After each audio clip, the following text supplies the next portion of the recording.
Reading from the Notebooks, 1943, by Maria Valtorta, September the 4th. Jesus says, God did not send his angel to say hail to Mary alone. God greets you, O dear children, with his attentions. God sends you his holy inspirations as angels. God brings you his blessings from morning to night and from night to morning. You are always surrounded by loving, far-sighted waves of God's thought. How then do you fail to notice anything, or so little? How can you fail to live in justice and holiness? Because you have become impermeable to the influence of grace, because you are rendered refractory to love's action, by your will contrary to goodness. Gabriel said to Mary, Hail, and the sound of the angel's voice brought a new wave of grace upon the woman already inundated with grace. The very intense light of her immaculate spirit touched the summit of luminosity because the responsiveness of Mary's spirit was perfect. Humility, promptness, modesty, prayer, what excellence did the angel's word fail to find so as to become the first spark of the fire of the Incarnation.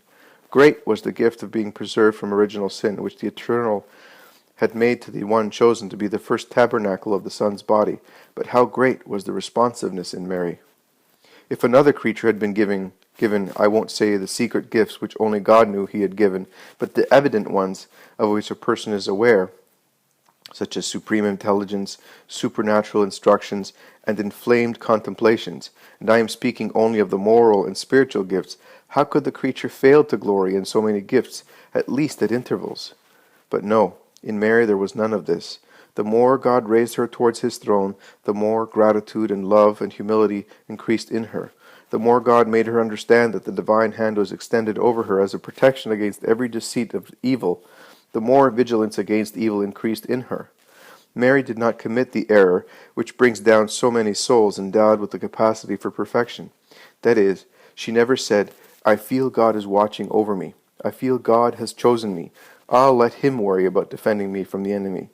No, Mary, though recognizing God's work in her, acted as if she were the most forsaken of creatures as regards spiritual gifts. From dawn to dusk, and even in her virginal sleep, watched over by the angels, her soul remained vigilant. Don't think temptation spared Mary. The tempter did not spare me. For two reasons he did not spare her. 2 reasons. The first, Mary was the one without stain, but still a creature. I was God. The second, it was more important for Lucifer to corrupt the womb of the woman who would bear the Christ than to attack Christ himself. He, the crafty one, knew that the Word would be made flesh by a fusion of spirit to spirit in a womb wherein no sin was harbored. No sin, I repeat.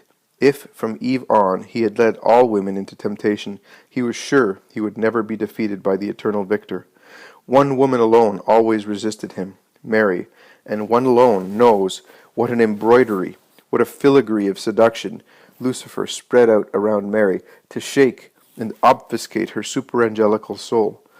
That one who knows is God, and since certain secrets are too great for you, he will not tell them to you.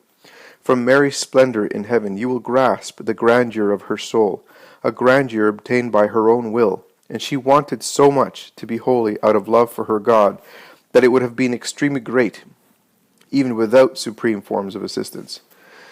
The angel, then, could quite rightly say, full of grace. Yes, full of grace. Grace was in her.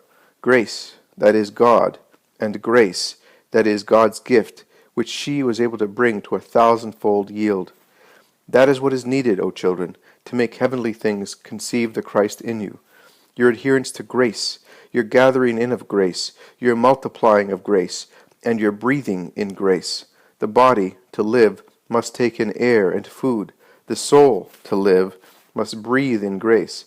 Then it happens that the light descends where it can become incarnate, and the Christ is mystically born in you, as he was really born in Mary.